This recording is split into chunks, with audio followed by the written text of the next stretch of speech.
Agora está gravando. Boa noite a todos. Então, a gente vai fazer uma rápida revisão do que a gente viu na aula ontem, na aula da semana passada, e aí a gente continua na aula de hoje, tá? Então, a gente estudou os modelos atômicos, modelo atômico de Dalton, que ele é parecido com uma bola de sinuca, né, uma bola de bilhar. É uma esfera maciça, indivisível, ou seja, indestrutível, sem carga elétrica, e as reações químicas nada mais eram do que o rearranjo dessas bolas, desses átomos, né? Aí veio o modelo atômico do Thomson, que através dos experimentos de raios catódicos, ele descobriu que o átomo ele tinha carga. Então, o que seria esse experimento dos raios catódicos? Ele colocou aqui numa ampola um frasco parcialmente evacuado, e aí tem o polo negativo e o polo positivo. O polo negativo, né, é chamado de cátodo. A gente não pode confundir com a pilha, né? Na pilha, o polo positivo é chamado de cátodo. Mas nesse anteparo aqui, o polo negativo é chamado de cátodo. Ele percebeu que tinha uns raios que saía do cátodo e ia direto para o ânodo. E aí ele colocou esse anteparo aqui fluorescente, ele observou uma espécie de feixes de raio. E aí ele colocando um ímã, um campo magnético, esse feixe sofria desvios no sentido do polo positivo do ímã. Então, ele não sabia a natureza desses raios. Então, ele chamou de raios catódicos. Por quê? Porque sai do cátodo. E, como ele é atraído pelo ímã no polo positivo, ele observou que tinha natureza negativa. Que carga negativa é atraída pela carga positiva. E aí, ele chamou esses raios de raios catódicos, que em 1897 ele publicou o artigo, os Thomson, que esses raios catódicos vinham a ser a descoberta dos elétrons, né? Então ele propôs o modelo atômico do Thomson, que ele manteve o do Dalton algumas coisas, que o átomo era uma esfera maciça e indestrutível, mas tinha carga elétrica. Então é chamado de pudim de passas, né, equivalente a pudim de passas, porque era uma grande carga positiva, onde tinha os elétrons mergulhados nessa carga positiva. Então parecia um pudim de passas. Então esse daqui foi o modelo atômico de Thomson. Aí teve o modelo atômico de Rutherford. O que ele fez? Ele bombardeou uma chapa de ouro fina com uma partícula alfa. A partícula alfa é equivalente ao núcleo do hélio. Então, o que ele observou? Que boa parte desses feixes passavam direto pela chapa de ouro. Então, ele observou que existiam grandes vazios entre os átomos dessa placa de ouro. E ele observou também que parte da radiação alfa sofria desvios. E ele sabia que a radiação alfa tinha carga positiva.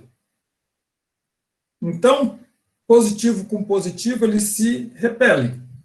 Então, ele atribuiu um caráter positivo ao núcleo do átomo.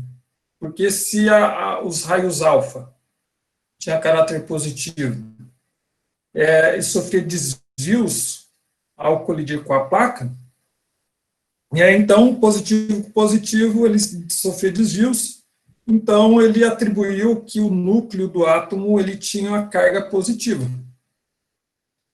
E ele observou que tinha as feixes dessa radiação alfa que batia nessa chapa e simplesmente voltava uma pequena porção delas. Então ele atribuiu que a maior parte da massa do átomo estava concentrada no núcleo. e que, como a grande parte da radiação passava sem sofrer desvio, ele atribuiu que a massa do átomo estava concentrada basicamente no núcleo, que existia um grande vazio no átomo. Então, com isso, o modelo atômico de Rutherford, ele adotou esse modelo aqui como se fosse um sistema planetário. Como é mais tradicionalmente conhecido o modelo de um átomo, né? Seria essa figura aqui de baixo, na qual a gente tem um núcleo no centro e os elétrons girando ao redor do núcleo. Como se fosse o sistema solar ali, o Sol seria o núcleo e os planetas do sistema solar girando ao redor do Sol, né? Então, seria essa associação que ele fez. Isso em 1911. Então, o núcleo positivo e os elétrons girando ao redor do núcleo.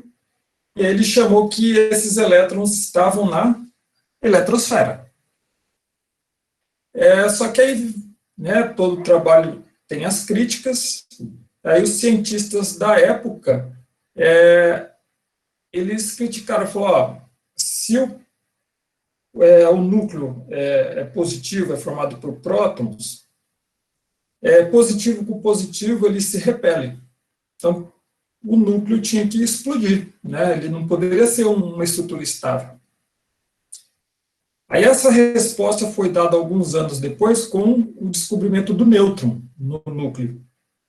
Então, aí descobriu depois que o nêutron atua neutralizando a repulsão eletrostática dos prótons ali no núcleo. A outra crítica, que aí o Rutherford também não soube responder, que é o seguinte: pela física clássica, se você tem o elétron, ele é negativo, e você tem um núcleo que ele é positivo, a tendência dos elétrons é girar e até ser atraído pelo núcleo. Porque o núcleo é positivo e os elétrons são negativos, então o elétron tinha que girar no formato de espiral, né, e morrer ali no núcleo. Então, o Rutherford não soube explicar naquele momento, né? Aí veio o modelo atômico do Bohr, que vai ser o assunto da aula de hoje, que aí o Bohr, ele explicou, né, por que os elétrons não eram atraídos, ele é atraído pelo núcleo, né, mas por que os elétrons, eles giram ali na eletrosfera, ele é atraído pelo núcleo, mas por que ele não vai parar lá no núcleo? E aí, para isso, para a gente entender o modelo atômico do Bohr, que seria o assunto da aula de hoje, a gente estudou na aula passada a interação da radiação eletromagnética com a matéria. Então, a gente estudou algumas propriedades da radiação eletromagnética, né, com o lambda. Só um minuto, tem gente entrando aqui para autorizar a entrada.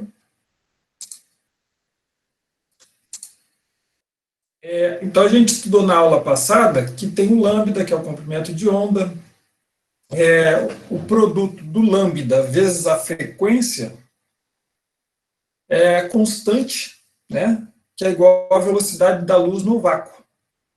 Então, a gente resolveu alguns exercícios envolvendo a frequência da radiação eletromagnética vezes o lambda é igual à velocidade da luz no vácuo.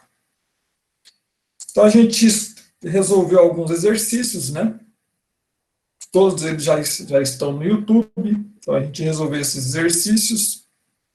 Os slides dessa aula já estão no SIGA. E aí a gente estudou a interação, então, da radiação eletromagnética com a matéria.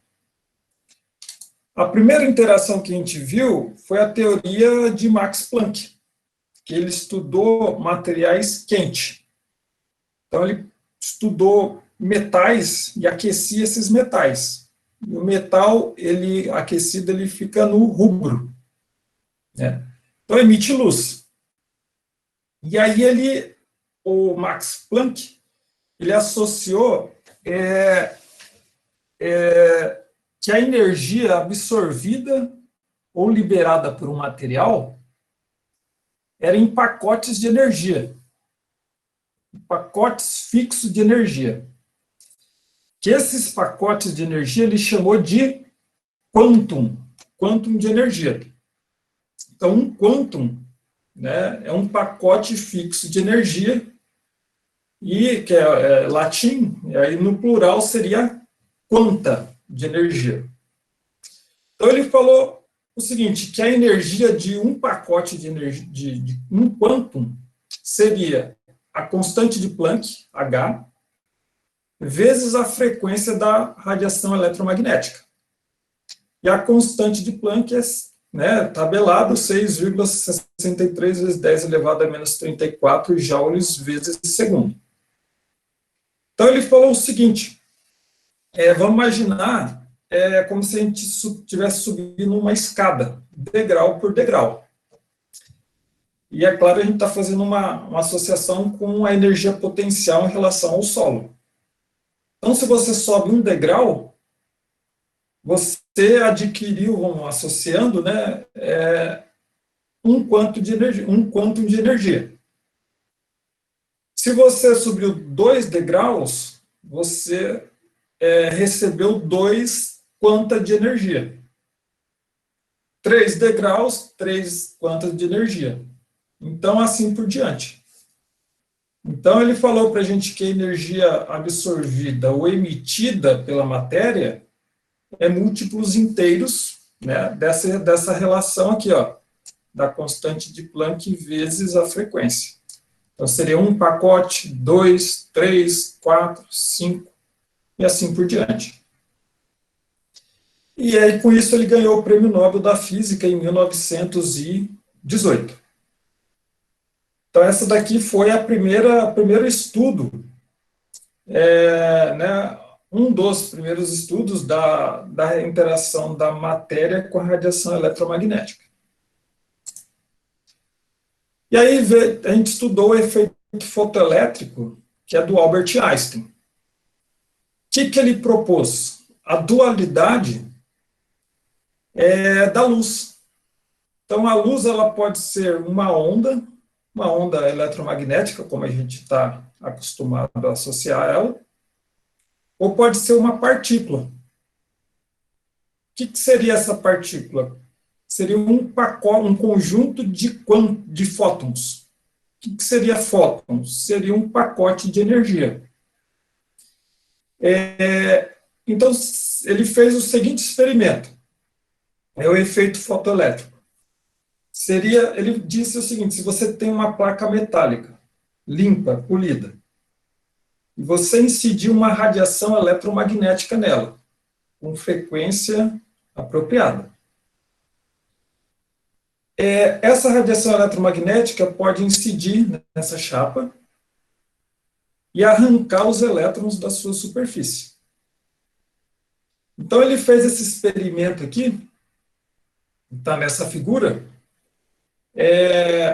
seria uma câmara evacuada, uma superfície metálica limpa, um terminal positivo, que a princípio ele não tem conexão, né, entre a chapa e o terminal positivo. Ele colocou a fonte de voltagem, um indicador de corrente e essa câmara evacuada. E aí ele incidiu uma radiação eletromagnética com comprimento de onda apropriado. O que ele observou? Quando ele incidia a radiação eletromagnética, fechava o circuito. E o indicador de corrente aqui marcava que estava tendo corrente elétrica. Então, o que ele inferiu? Que a energia radiante apropriada, com frequência apropriada, ela batia na chapa metálica e arrancava os elétrons da camada de valência. E esses elétrons fechavam com o terminal positivo, fechando o circuito, dando corrente elétrica. Então, ele disse que a radiação eletromagnética ela pode ser associada como uma radiação eletromagnética, como a gente está acostumado a associar, ou como fótons. Então, seria um conjunto de fótons, ou seja, fótons seria pacotes de energia, que cada fóton tem sua energia característica, né, dependente da frequência dessa radiação. Então, você pode ver a dualidade da radiação eletromagnética. Você pode ver ela como onda eletromagnética ou como partículas. Então, o Albert Einstein ganhou o prêmio Nobel, né, sobre esse estudo do efeito eletromagnético. Aí, na aula passada, a gente resolveu alguns exercícios. E aí tem a lista de exercícios 2, né, que está no SIGA disponibilizado. Então, isso daqui foi uma rápida revisão, né, do que a gente viu na aula passada. Agora deixa eu colocar aqui. Aí faltou agora a gente estudar o efeito, o modelo de Bohr, que ele respondia muitas das perguntas, né, que fizeram para o Rutherford, por que os elétrons não era atraído pelo núcleo, né? Então, ele estudou o espectro de linhas da radiação eletromagnética. Então, quando a gente tem uma radiação com um único comprimento de onda, a gente chama que ela é uma radiação monocromática. Então, se você tem uma radiação vermelha, exclusivamente vermelha, então você tem um único comprimento de onda, que é chamado de monocromática. Agora, se você pegar a radiação de lâmpadas incandescentes, ela emite uma mistura de radiações eletromagnéticas, né, e de várias cores, quando ela é do espectro visível, né? E quando você passa ela por uma seleção, uma fenda para vibrar apenas em um plano de vibração, e depois no prisma, você tem um espectro. O espectro nada mais é que a separação ali dessa radiação eletromagnética quando você tem uma lâmpada incandescente. Então, o arco-íris, por exemplo, que a gente vê no céu, é a dispersão da luz, né, da luz do Sol, nas nuvens, porque as nuvens têm água, né?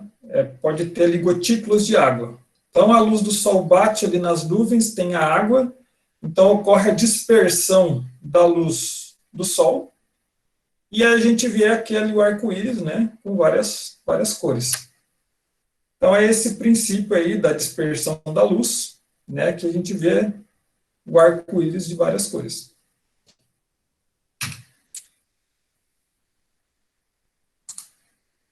Então, o que o Bohr fez? Ele observou que nem toda fonte de radiação produzia um espectro contínuo. Tá? Então, ele viu quando diferentes gases, ele pegou o gás hidrogênio e o gás neônio. Tá? O neônio é o gás nobre e o gás hidrogênio. E ele passava uma corrente elétrica, ele colocava numa ampola, ele trabalhou com esses dois gases, né? Esse roxo aqui, ó, da esquerda, seria o gás hidrogênio, e o B seria o neônio, gás nobre. E aí ele colocava numa ampola e colocava uma voltagem nessa ampola. Ele observava que emitia uma luz, né? Aqui a gente olhando aqui dá uma luz roxa, uma luz vermelha, no lado direito, né? E quando essa luz passava num prisma, ele observava pouquíssimas bandas do espectro visível. Então, por exemplo, aqui, ó, quando ele fez uma lâmpada de sódio, que ele observou? Que tinha apenas, ó, esses dois feixes aqui, ó, na cor amarela. Isso no espectro visível, né? Pode ter outros do espectro não visível. Do hidrogênio. Então, quando ele pegava ali o gás hidrogênio, colocava uma voltagem e emitia uma luz. Quando essa luz era incidida num prisma, ele verificava pouquíssimas bandas. Ó, uma banda aqui, ó, na altura aqui dos 660 nanômetros, uma aqui no próximo ao 480, né? Ele observava uma, duas, três, quatro, aproximadamente quatro bandas do espectro visível, porque o espectro visível é de 400 a 700 nanômetros, né? Então, ele achou essas bandas, ele achou estranho, pô, devia ter um espectro contínuo, né? Mas ele não observou o espectro contínuo. Ele observou apenas poucas linhas de radiação nesses experimentos. Então, isso chamou a atenção dele.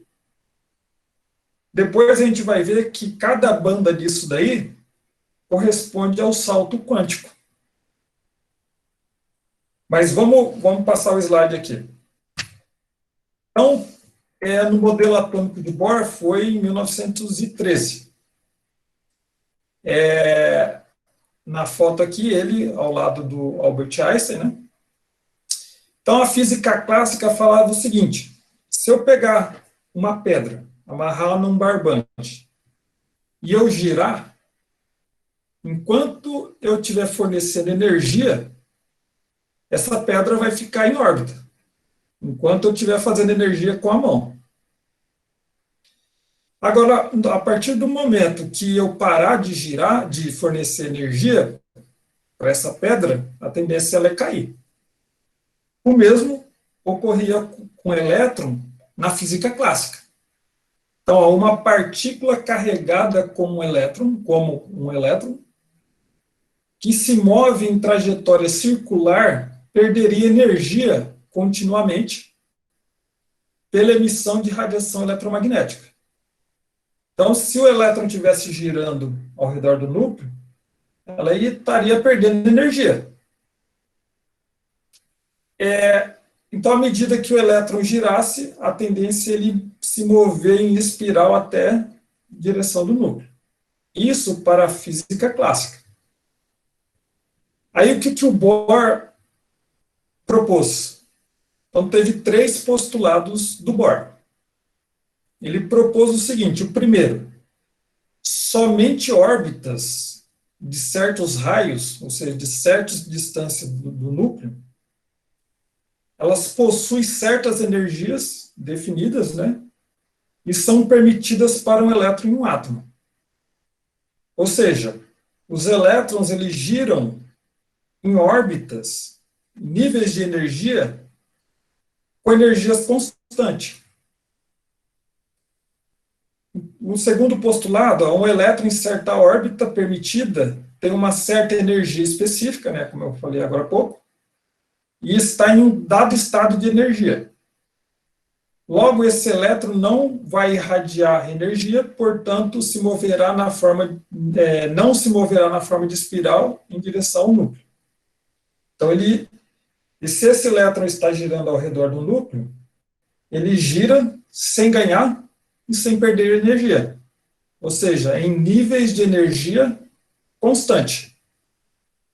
Então, já foge da física clássica, né? Por isso que é chamada de física ou mecânica quântica, né? Tem a física clássica e tem a física quântica, né? A mecânica quântica. Então já seria uma nova física, né? A partir daí, né? Então ele falou, ó, para o átomo, quando a gente está analisando sistemas atômicos, né? Pequenos, microscópicos, é uma nova física. Então, os elétrons eles giram ao redor do núcleo em níveis de energia permitido, sem ganhar e nem perder energia. E o terceiro postulado dele? A energia é emitida ou absorvida por um elétron quando ele muda de um estado de energia permitido para o outro. Essa energia é emitida ou absorvida como fóton. Então, isso daí é o salto quântico. Então, se você tem um elétron aqui, ó, quanto mais distante do núcleo, maior é a energia do elétron. Então, se ele está num determinado nível de energia, né, o estado fundamental, aquele que ele está em menor energia possível, você fornece energia a ele, ou seja, você excita o elétron, ele vai para uma camada mais externa, porque essa camada mais externa tem mais energia, porque você forneceu energia para ele. Mas só que, a partir do momento que ele foi para uma camada mais externa, ele ficou excitado, ele ficou numa forma não estável. Agora, a tendência é estabilizar as coisas. Então, ao retornar ao nível mais interno, ele emite energia na forma de luz, de um fóton. Então, essas radiações eletromagnéticas aqui, ó, deixa eu voltar o slide, essas bandas que ele observa aqui, são bandas correspondentes aos saltos quânticos. Ele citava ali o gás com uma voltagem. Então, os elétrons, ele absorvia essa energia, ia para uma camada mais externa, e ao voltar para uma camada mais interna, ele emitia energia na forma de luz. E essas bandas aqui que o Bohr observou são a energia, as luzes, né? A energia liberada na forma de luz, que ele chamou aqui de salto quântico. Então, com isso, o Bohr ele conseguiu responder alguns o questionamento, né, do modelo atômico de Rutherford, de por que os elétrons não eram atraídos pelo núcleo. Então, os elétrons estão girando em níveis de energia constante, sem ganhar nem perder energia. Ele tem um estado fundamental, ou seja, aquele estado mais estável para ele, para aquele elétron. Quando você excita o elétron, ou seja, você fornece energia ao elétron, ele vai para uma camada mais externa, que ela é mais energética, mas só que ele não fica estável. E ao voltar para o estado fundamental, de menor energia, ele perde essa energia na forma de luz, ou seja, na forma de fótons. E essa luz que o Bohr analisou, né, nos seus espectros, permitiu ele formular esse modelo atômico do Bohr. Então, o Bohr ele conseguiu calcular, né, ele formulou uma equação, modelo atômico de Bohr, para o hidrogênio, né? Vale lembrar que esse modelo aqui é para o hidrogênio. Então, a energia necessária é igual a menos 2,18 vezes 10 elevado a menos 18 joules, que multiplica 1 dividido por n. O n é o número quântico principal, ou seja, a camada de energia. Então, a camada 1, camada 2, camada 3, conhecida, tem até a camada 7. Já existem nas tabelas periódicas atualizadas da IUPAC, nível 8. Mas só que são elementos químicos que o tempo de vida dele é décimos de segundo. Então, para você estudar esses elementos que a vida dele é décimos de segundo, é difícil, né? Então, eu digo que conhecidos mesmo tem 7 níveis de camadas de energia, né? Então, quando a gente tem aqui, ó, para o átomo de hidrogênio, que foi o modelo atômico de Bohr, na camada 1, na primeira camada, então, ele está no estado fundamental, ou seja, de mínima de energia. Se a camada for 2 ou maior que 2, ele está no estado excitado. Então, você teve que fornecer energia para ele. E N infinito, ou seja, N infinito, ou seja, o elétron está muito distante do núcleo. Então, se você colocar um número bem grande aqui, ó, nessa equação, ainda elevado ao quadrado, e isso daqui é o inverso, a tendência da energia aqui é ser zero, né? Então, você pega um número muito grande, então N é esse número grande ainda elevado ao quadrado, aí faz ainda o inverso, multiplica por menos 2,18 vezes 10 elevado a menos 18, então tende a ser zero, quando esse elétron ele é excitado a muito distante do núcleo. Então, tem um exemplo aqui, ó, para o átomo de hidrogênio, calcule a energia do elétron em n igual a 1, 2, 4, infinito. Eu nem resolvi aqui, porque basta colocar aqui, ó, o n igual a 1. Se o n for igual a 1 aqui, 1 elevado ao quadrado dá 1, 1 dividido por 1 dá 1. Então, n igual a 1, a energia é menos 2,18 vezes 10 elevado a menos 18. Né, para n igual a 1. Para n igual a 2, então vai ficar 1 dividido por 2 elevado ao quadrado, que vai dar 4. 1 dividido por 4 dá 0,25. Então, vai ser 0,25 vezes menos 2,18 vezes 10 elevado a menos 18. Para 4 é a mesma coisa, o raciocínio. E o infinito, quando esse n aqui tende ao infinito, a energia tende a ser zero. Então, essa daqui é a equação que o Bohr formulou. Agora, no salto quântico, seria o seguinte, seria a mesma equação ali, mas fazendo a variação de energia de um nível de energia que ele está mais energético e menos energético. Então, fazendo a combinação ali de dois estados, né, ele chegou nessa equação aqui, ó, menos a variação de energia de um salto quântico vai ser igual a menos 2,18 vezes 10 elevado a menos 18 joules, que multiplica o inverso, né, do número quântico principal final, elevado ao quadrado, menos o inverso do número quântico principal inicial elevado ao quadrado, né? Então, n é o número quântico principal. Então, temos aqui o exemplo 1. Para o átomo de hidrogênio, calcule a energia de cada transição e emite, diga, né, se emite ou absorve energia em cada etapa.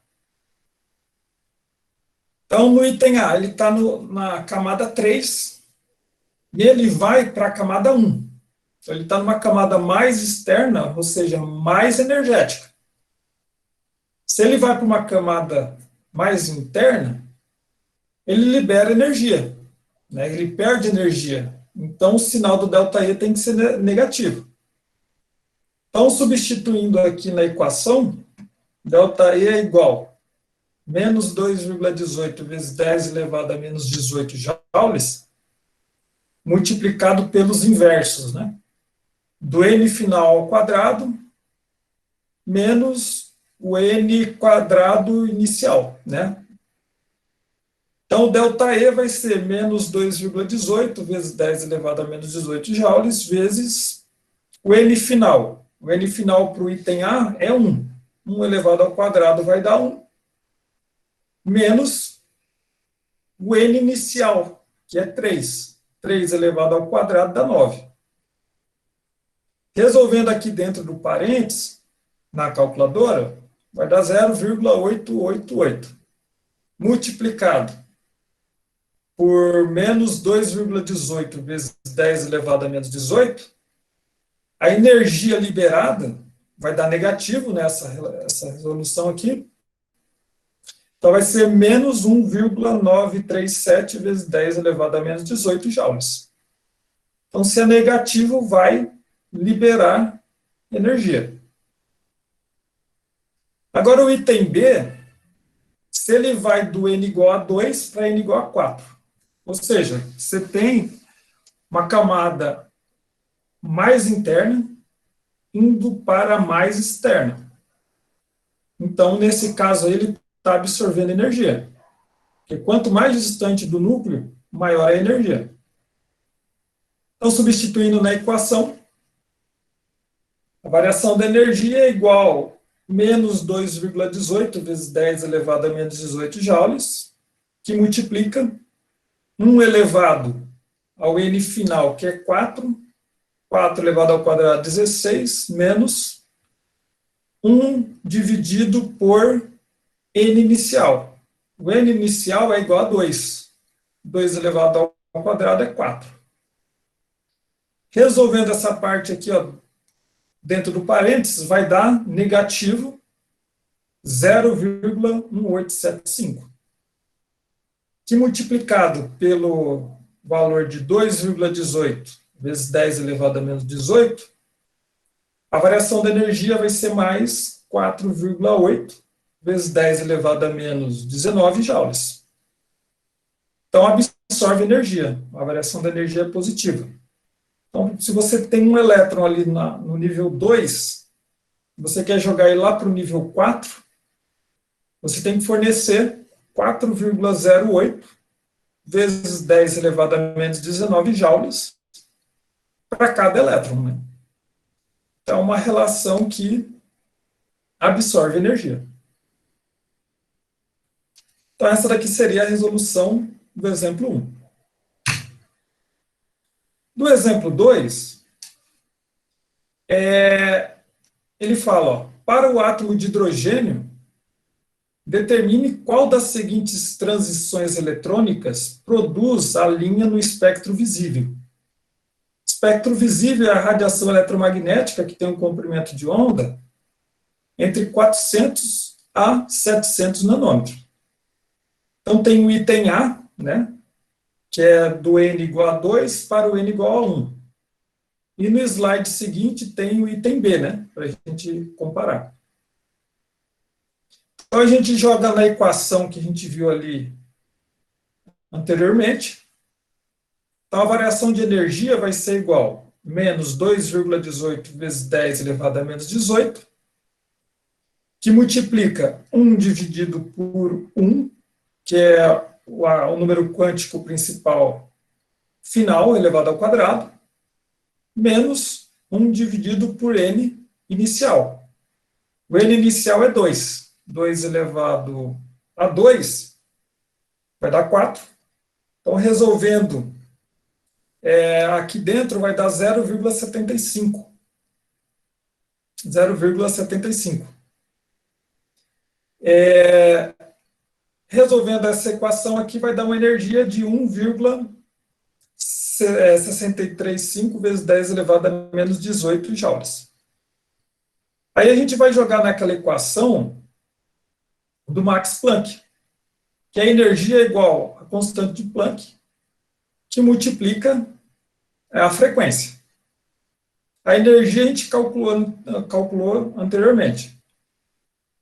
Então, vai ficar 1,635 vezes 10 elevado a menos 18 joules é igual à constante de Planck, que é 6,63 vezes 10 elevado a menos 34 joules vezes segundos, que multiplica a frequência da radiação. Aí, resolvendo essa relação, a frequência vai ser 1,635 vezes 10 elevado a menos 18 joules, dividido por 6,63 vezes 10 elevado a menos 34 joules vezes segundos. Você pode cortar joule com joule, e aí o valor da frequência vai dar 2,466 vezes 10 elevado a 15 segundos a menos 1. Esse valor aqui seria o quê? Da frequência da radiação. Mas a gente tem que comparar o comprimento de onda. para saber se ele está no espectro visível, né? Que ele pede aqui, ó, de 400 a 700 nanômetros. Então, lambda que multiplica a frequência, o produto dessa relação é um valor constante que é igual à velocidade da luz no vácuo, que é 3 vezes 10 elevado à oitava metros vezes segundos a menos 1. Então, lambda que multiplica a frequência, que é 2,466 vezes 10 elevado a 15 segundos a menos 1, é igual a 3 vezes 10 elevado à oitava metros vezes segundos a menos 1. Então, lambda vai ficar igual 3 vezes 10 elevado à oitava metros dividido por 2,466 vezes 10 elevado a 15. Então, lambda ele vai ser igual a 1,216 vezes 10 elevado a menos 7 metros. Você pode escrever de uma outra forma aqui, vai ficar 121 vezes 0,6 vezes 10 elevado a menos 9. Ou seja, 10 elevado a menos 9 é nanômetros, né? Então, lambda vai ser igual a 121,6 nanômetros. Então, esse valor aqui de radiação, de comprimento de onda, ele não está no espectro visível, né? Então, nesse experimento aqui, a gente não conseguiria visualizar a banda, né, nessa transição aqui do n igual a 2 para n igual a 1. Agora vamos ver o item B, que está no outro slide.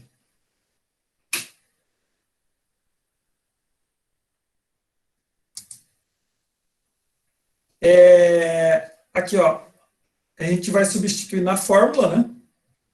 O exemplo 2B, ele está falando a transição do nível 3 para o nível 2. Então, a variação de energia vai ser igual a menos 2,18 vezes 10 elevado a menos 18 joules, que multiplica 1 dividido por n ao quadrado final. O n quadrado final vai ser igual a 2 ao quadrado, menos 1 dividido por n inicial ao quadrado, vai ser 3 elevado ao quadrado. Então, resolvendo esse valor aqui dentro, vai dar menos 0,1388, que multiplicado por 2,18 vezes 10 elevado a menos 18 joules, a energia vai ser 3,027 vezes 10 elevado a menos 19 joules. Então, essa daí seria a energia dessa transição, desse salto quântico.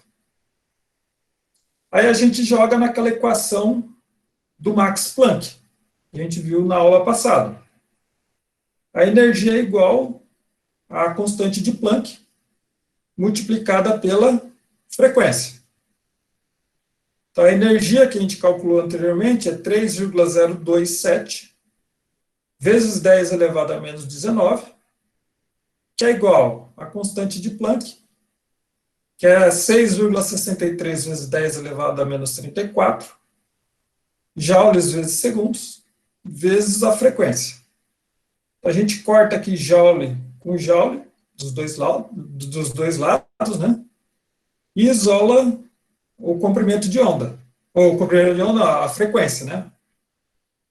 Então, a frequência, que é o Ni, né, que eles chamam de Ni, vai ser igual a 3,027 vezes 10 elevado a menos 19, dividido pela constante de Planck, que vai ser 6,63 vezes 10 elevado a menos 34 segundos.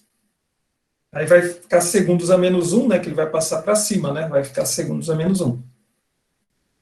Então, a frequência vai ser igual a 4,566 vezes 10 elevado a 14.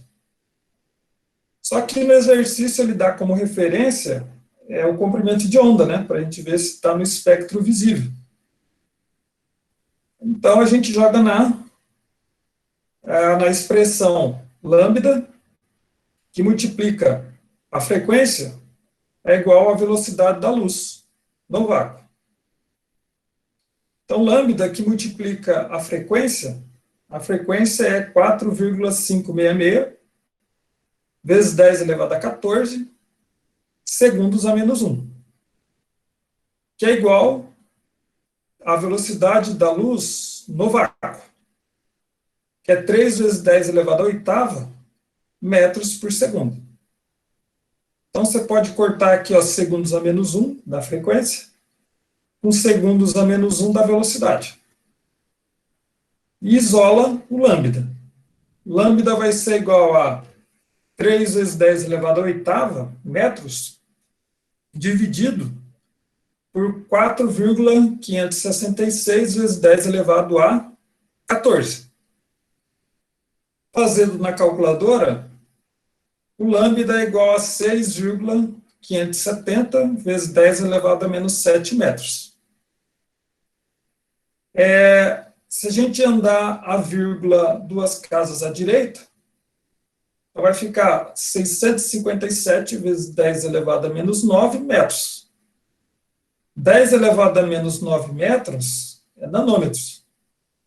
Então, vai ficar 657 nanômetros. Então, o espectro visível ele é de 400 a 700 nanômetros. Então, a radiação eletromagnética, para esse item B, ela está no espectro visível. Tá? Então, o item A está no espectro não visível, né, ao olho humano, né, a 121,6 nanômetros. Essa transição aqui de 2 para 1. Agora, já a transição de 3 para 2 já é o espectro visível, 657 nanômetros. Então, essa daqui seria a resposta para esse exemplo 2. Até esse ponto aqui, alguma dúvida, pergunta? Ali onde deu nanômetros, no caso, onde seria metros, por causa do sistema internacional?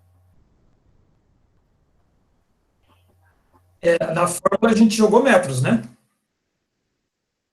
Aqui, ó, não sei se é onde está o ponteiro aqui do que você está falando. Isso, Então, aí ficou 10, na fórmula, né, o cálculo a gente faz em metros, né? 10 elevado a menos 7 metros. Aí a gente jogou para nanômetros, só para comparar aqui com o enunciado da questão, ó, que ele deu a relação em nanômetros, né? Uhum. Espectro visível, 400 nanômetros e 700 nanômetros. Então, a gente só transformou para nanômetros para comparar aqui. Ok. Entendeu?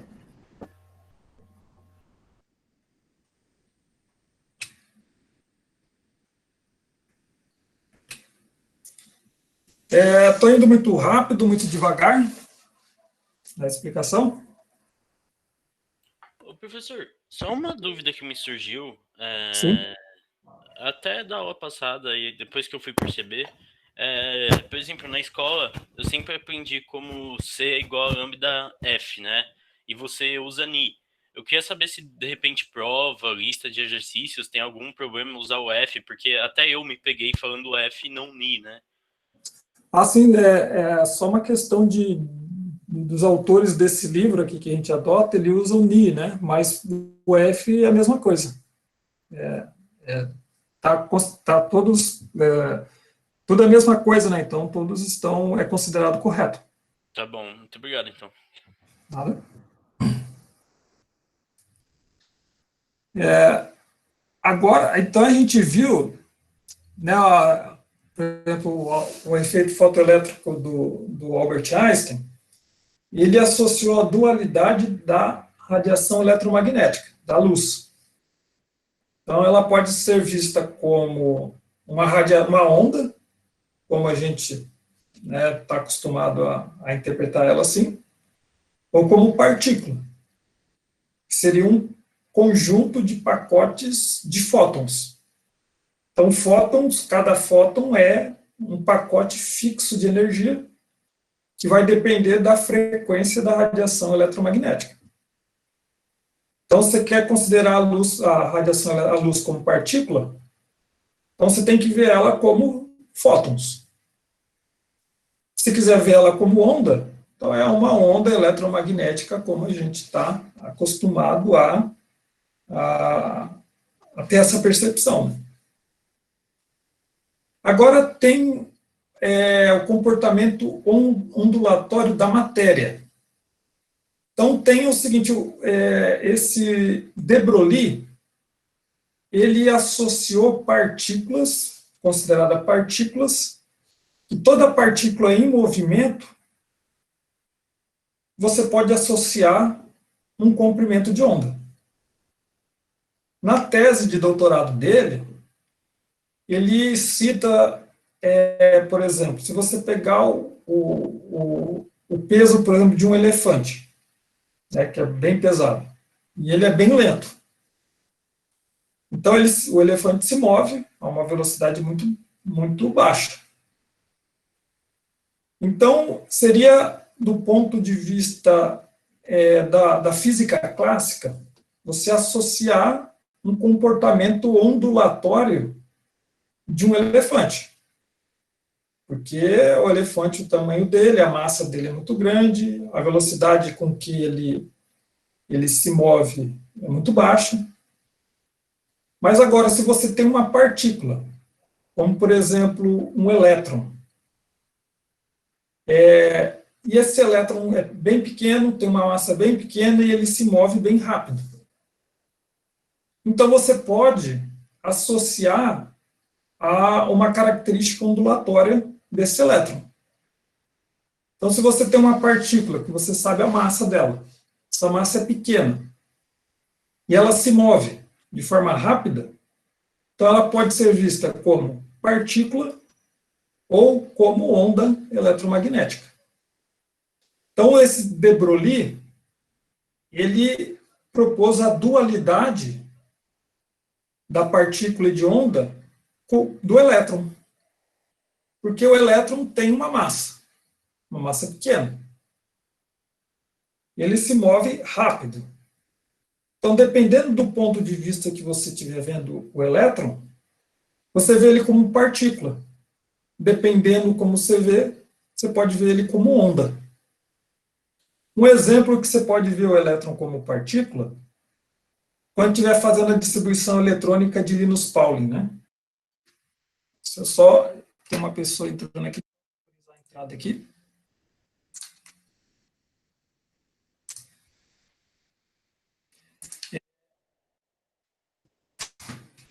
Então, quando a gente estiver associando um elétron, fazendo ali a distribuição eletrônica de Linus Pauling, e aí vai ter uma hora lá que você tem que preencher os elétrons, né? O subnível S tem 2 elétrons, o P tem 6, o D tem 10, o F tem 14 elétrons. Às vezes você faz uma representação com um tracinho para cima ou um tracinho para baixo. Então, nessa parte, você considera o elétron...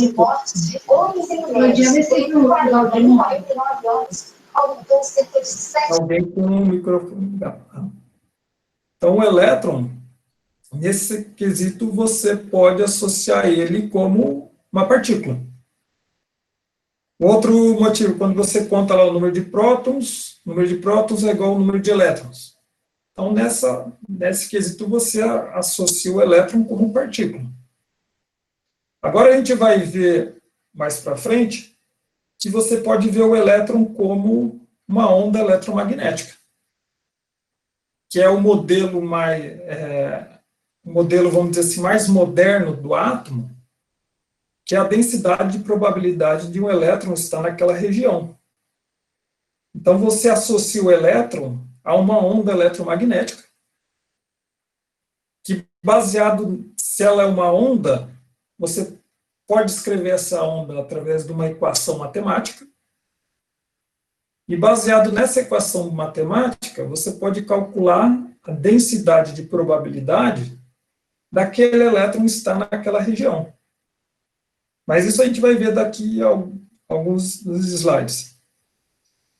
Mas, a princípio, esse de Broglie, ele propôs essa equação aqui, ó, o comprimento de onda, o lambda, de uma partícula é igual ao H, que é a constante de Planck, né, que a gente viu nos slides anteriores, dividido pela massa da partícula.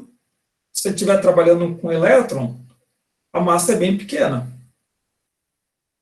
que multiplica V, que é a velocidade. Esse mv aqui, m vezes v, na física é chamado de momento, tá?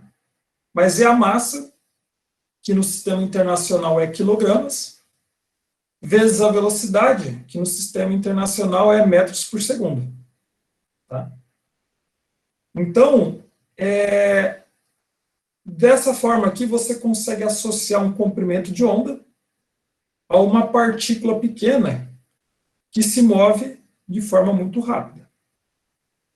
Então, esse princípio aqui do de Broglie, ele propôs a dualidade de partícula e onda do elétron.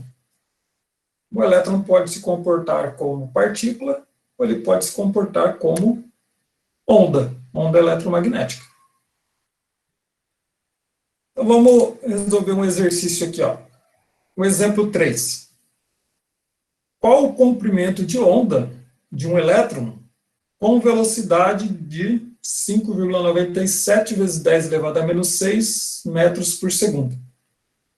Ele dá a massa do elétron 9,11 vezes 10 elevado a menos 28 gramas.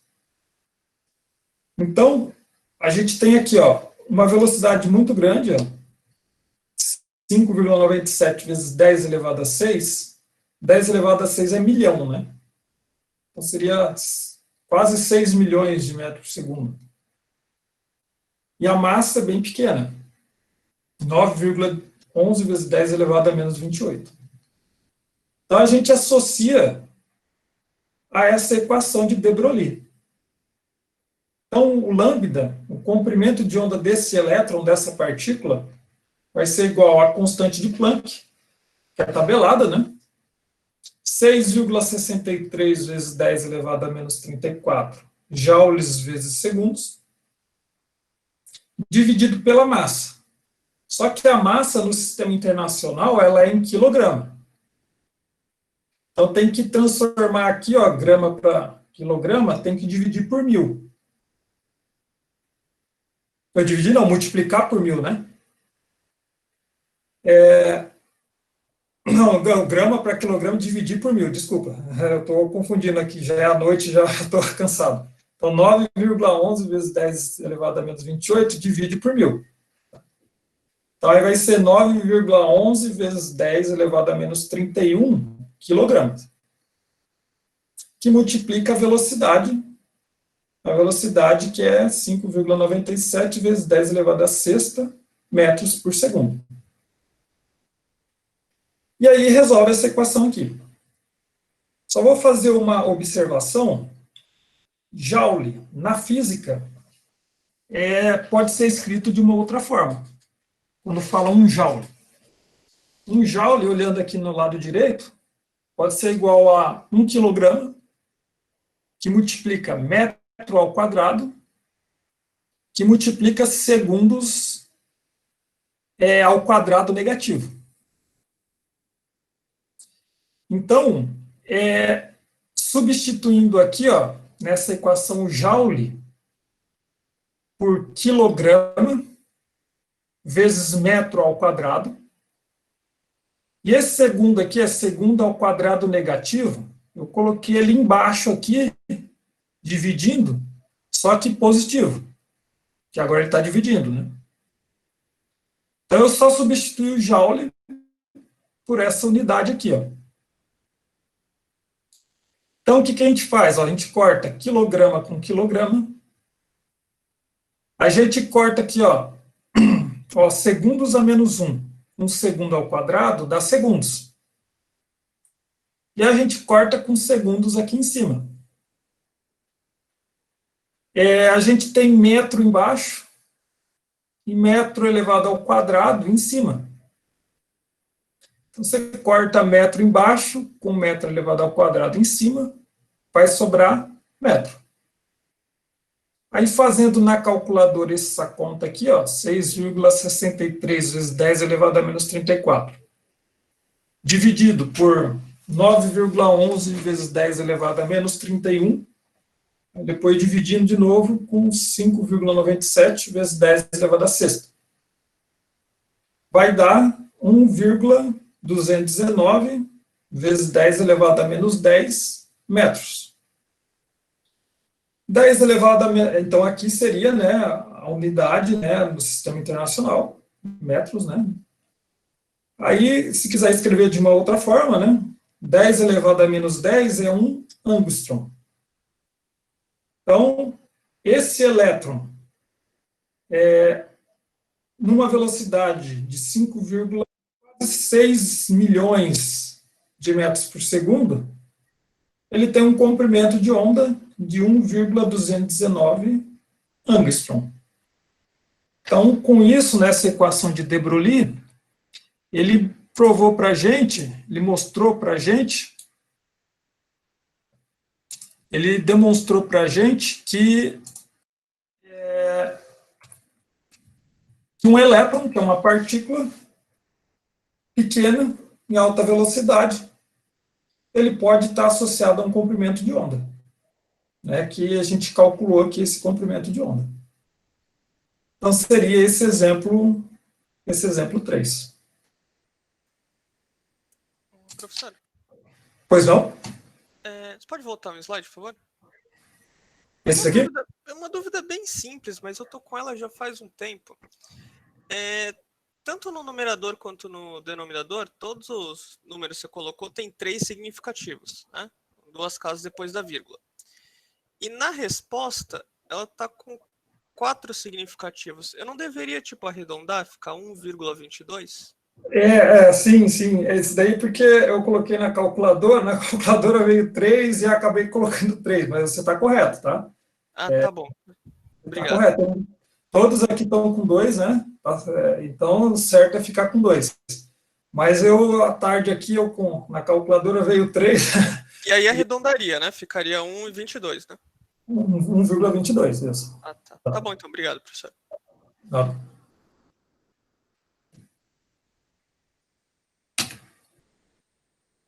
O exemplo 4 calcule a velocidade de um nêutron cujo comprimento de onda de de Broglie é 500 picômetros. PM picômetros.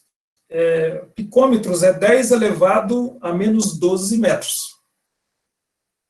A massa do nêutron é 1,6749 vezes 10 elevado a menos 24 gramas. Então, tem a equação de de Broglie. O comprimento de onda que ele forneceu para a gente é 500 picômetros. Então, 500 vezes 10 elevado a menos 12 metros, que é igual a constante de Planck, 6,63 vezes 10 elevado a menos 34, joules vezes segundos, dividido pela massa, a massa do nêutron, mas só que tem que ser em quilogramas, né, que é no sistema internacional. Então, pega esse valor aqui e divide por 1000. Então, vai ficar 1,6749 vezes 10 elevado a menos 27 quilogramas, vezes a velocidade que esse nêutron tem que percorrer, né, a velocidade, para ele ter esse comprimento de onda aqui de 500 picômetros.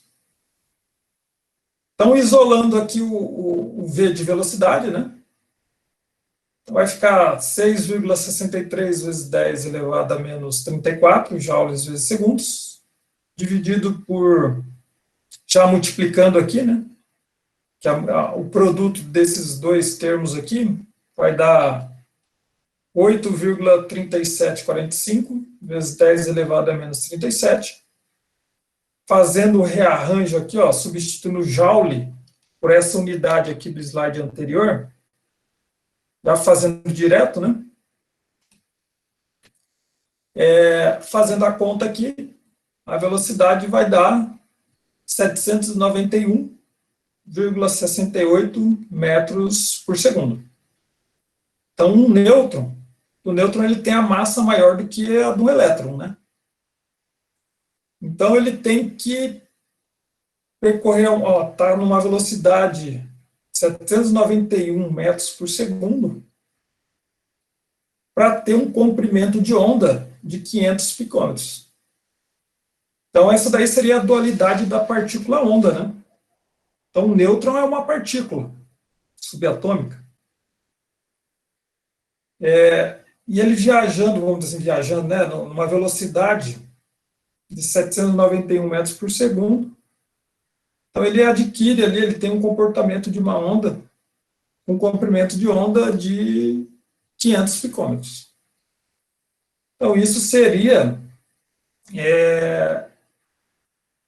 o estudo, né, do de Broglie, da dualidade partícula, toda partícula, né, pode ser uma partícula subatômica, pode ter comportamento de uma onda eletromagnética ou de uma partícula.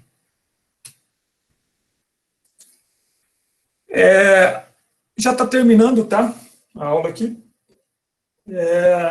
Acho que é o último slide, ou o penúltimo, se não me engano. Tem o princípio da incerteza, ou é o princípio de Heisenberg.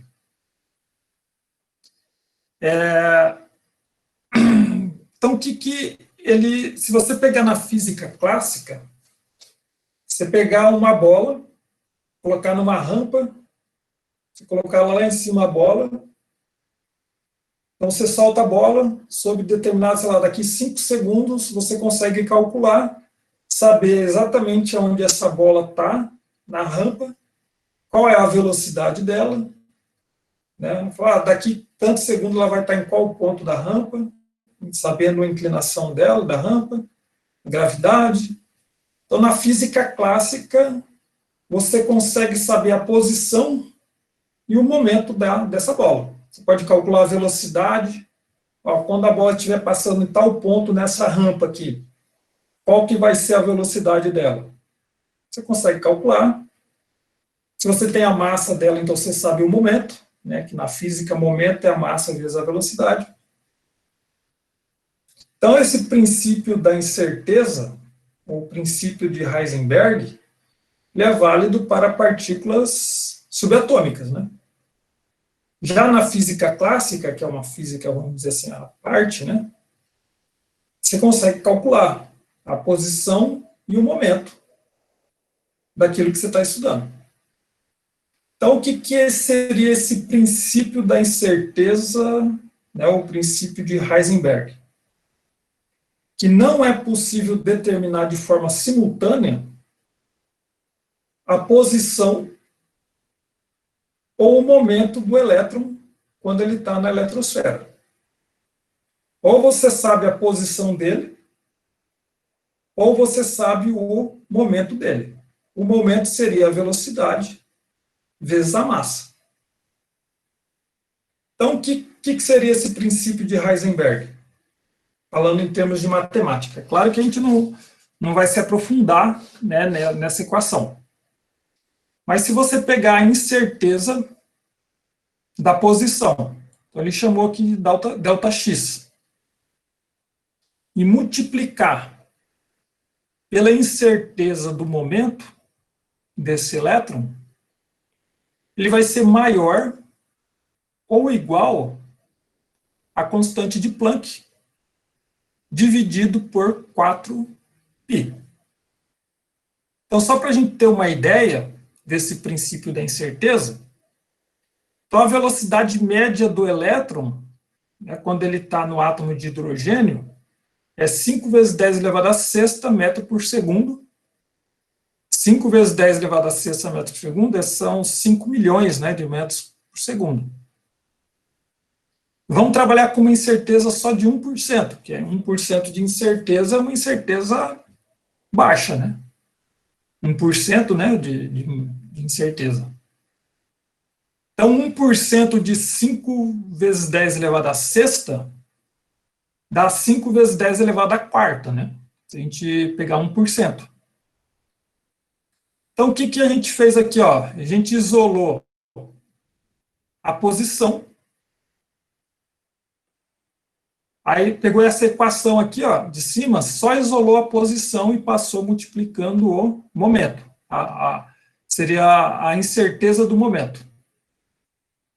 Que aí substituiu aqui, chegou nessa relação. Aí substitui aqui a constante de Planck, dividido por 4π, pi 3,14. A massa do elétron, 9,11 vezes 10 elevado a menos 31 quilogramas, que multiplica a variação, né, da incerteza da velocidade, que a gente está trabalhando só com 1%, uma incerteza pequena, né? Então, 1% de 5 vezes 10 elevado à sexta, dá 5 vezes 10 elevado à quarta. Resolvendo tudo isso daqui, a posição do elétron vai dar 10 elevado a menos 9 metros de distância do núcleo. Então, 1 vezes 10 elevado a menos 9 metros de distância em relação ao núcleo. Mas se você olhar aqui o diâmetro do átomo de hidrogênio, ele dá 0,2 vezes 10 elevado a menos 9. Então, ele dá um valor bem superior, né? A incerteza incerteza muito alta, né? Só em comparação a esses dois valores aqui, só esses dois valores dá 5 vezes, né? Então, para você ver que ou você calcula o momento, ou você calcula a posição do elétron. Os dois ao mesmo tempo, não tem como, segundo a física, a mecânica quântica. Agora, a energia do elétron já está demonstrado, o Bohr demonstrou, que você consegue medir a energia do elétron com precisão. Você consegue lá medir direitinho. Agora, a posição do elétron, existe a probabilidade, ou seja, a densidade e probabilidade de determinar essa posição. Que já é outra parte da física, né, da física quântica, que seria a equação de Schrödinger, que é essa equação aqui, ó. Essa equação de Schrödinger é uma equação bem complexa, tem cálculos computacionais aí que deixam aqueles computadores superpotentes rodando aqui, ficam vários dias rodando para calcular essas energias. Essa equação aqui tem como princípio da incerteza um desses termos, que acho que é esse primeiro aqui, se eu não me engano, ele está correlacionado à incerteza da posição. Eu acho que esse segundo termo aqui, eu não lembro de cabeça aqui, do momento, mais uma constante. E aí você tem o psi, que esse psi elevado ao quadrado é a densidade e probabilidade de você encontrar o elétron naquela região. Então, resumindo aqui, só para uma forma bem resumida, é claro que a gente não se aprofunda disso, porque é mais os físicos quânticos que trabalham com essa parte, né? É uma área bem complexa mesmo. Se você pegar essa equação de Schrödinger aqui, ó, você levar ela ao quadrado, você tem a densidade e probabilidade. Como, por exemplo, aqui, ó, nessa figura, nós temos aqui o formato esférico vermelho. Quanto mais vermelho, maior é a densidade de você encontrar um elétron nessa região. Então, a gente pode observar que, à medida que a gente afasta do núcleo, essa densidade e probabilidade, ela diminui. Então, ó, os subníveis S ele tende a ter um formato esférico. Ó. A gente tem essa região mais esbranquiçada no meio, é chamado de nó. Essa região nó é onde que a probabilidade é praticamente zero de se encontrar um elétron nessa região. A gente pode ver que às vezes tem mais de uma dessas regiões, né? Mais de um nó, que é chamado. Né? Mas, de uma forma geral, o subnível S é formato esférico. Olha o subnível P, o formato dele. Isso aqui seria em relação ao eixo Y, né? Ao eixo X. Olha o subnível D, os formatos que ele possui. Então, quanto mais intenso é a cor, maior é a densidade e probabilidade de você encontrar um elétron nessa região. Tá? Olha o subnível F, os formatos possíveis para o subnível F. Então, isso aqui são cálculos computacionais bem complexos, tá? Os físicos quânticos que trabalham com essa parte. Então, o que a gente precisa saber na química é o formato dessas regiões e saber que quanto maior a intensidade da cor, maior é a densidade e probabilidade de se encontrar um elétron nessa região. Então, o que a gente tinha para falar aqui seria isso. A lista 3, eu acho que eu já coloquei no CIGA. Esse slide eu também já coloquei no CIGA. Com relação a essa parte da aula, dúvidas, perguntas?